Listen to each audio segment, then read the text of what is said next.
Before there were penguins, there was this. For 100,000 years, it ruled the cold waters of the North Atlantic, and almost no one alive today has ever heard its name. This sails were the first auk to call it penguin. The black and white birds we know by that name today in the far south of the world were named after this one. This is the original penguin, and it was not related to them at all. On every step was a slow, rocking effort. To the sailors who found it, here was a large, meaty bird that could not fly and could barely run. That single fact, its clumsiness on land, would one day cost the species everything. But the land was never its home. The sea was. The moment it entered the water, everything changed. Those useless little wings became blades. It could dive to depths of 200 feet, hold its breath for minutes at a time, and outswim the fish it hunted. For longer than our species has existed, these waters belong to the great auk. It survived ice ages, it survived the rise and fall of whole human worlds. What it could not survive was us, and the whole of its ending would take less than 300 years. To understand the great auk, you have to stop watching the land and follow it underwater, because this is where it truly lived, and where 400,000 years of evolution had shaped it into one of the finest divers the northern seas have ever known. It did not paddle, it flew. The same wings that failed it in the air became perfect underwater, beating in slow, powerful strokes that drove it forward like a torpedo. Its feet, set far back on its body, trailed behind as a rudder. Every part of it that made it awkward on land made it flawless in the water. It could dive to depths of 200 feet or more, into cold, black water where the light gives out. It held its breath, not for seconds, but for minutes, hunting in a darkness that would kill a human being. Down here, in the freezing dark, the great auk was not the prey. It was the hunter. It chased fish down and ran them to exhaustion. Capelin, herring, small cod.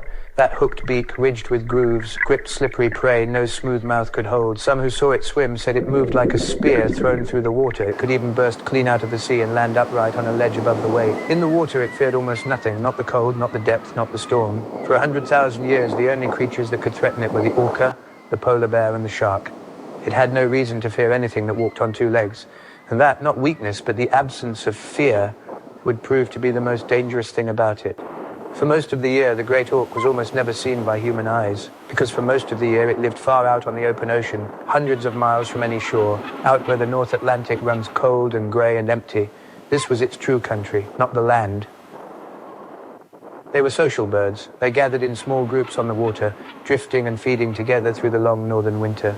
Beneath that black and white coat lay a thick layer of fat, insulation against water so cold it would stop a human heart in minutes. The auk simply floated in it, warm and at ease.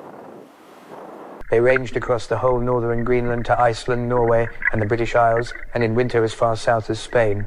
Their range was vast, but their gathering places were not. To breed, the great auk needed something very specific and very rare, and that need would become the flaw at the heart of the species, and could barely climb.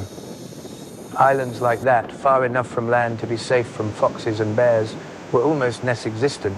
In the entire North Atlantic, the great auk had perhaps 20 such places, and it packed into them by the hundreds of thousands.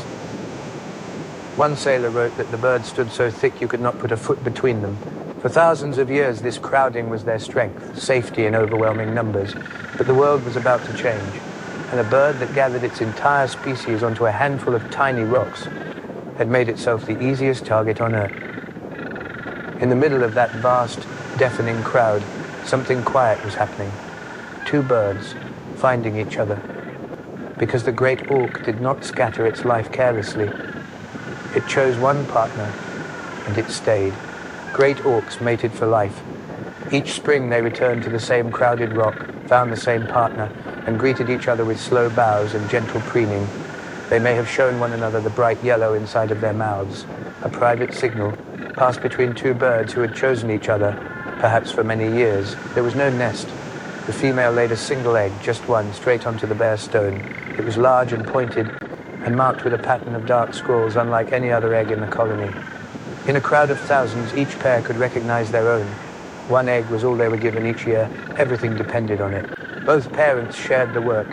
For 6 long weeks, they took turns holding the egg against their warm skin through wind and cold and storm, never leaving it alone. And when at last the chick hatched, they fed it and guarded it together, 2 parents, entirely devoted to a single life. Before it could low way to make life, 1 egg, 2 devoted parents, years to raise each new generation. In a world without enemies, it was enough. In the world that was coming, it would be the species' undoing. A bird this slow to breed cannot survive being killed quickly. For 100,000 years, nothing that walked on land could reach these rocks. And then, one day, the ships came. The great auk had survived ice ages, predators, and the slow turning of the earth. It had never, in all that time, learned to fear a man walking toward it. It never would. Sailors drove them up planks and onto the ships in their thousands. They were killed for meat, for bait, for their feathers, and for the oil in their bodies, which was burned as fuel.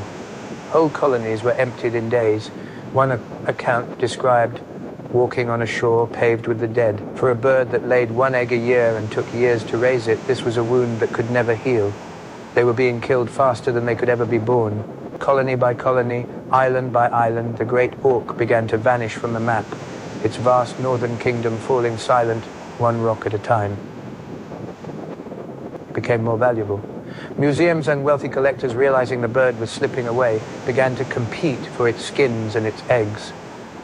The rarer it got, the more they wanted it. The last birds on Earth were now hunted not for food, but to be stuffed and displayed as trophies of the very extinction being caused. It came to an end on a single rock off the coast of Iceland on a day in the summer of 1844.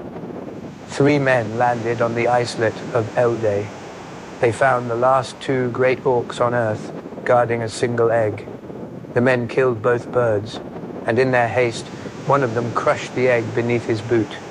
With that one careless step, a lineage 400,000 years old, older than our own species, was over forever.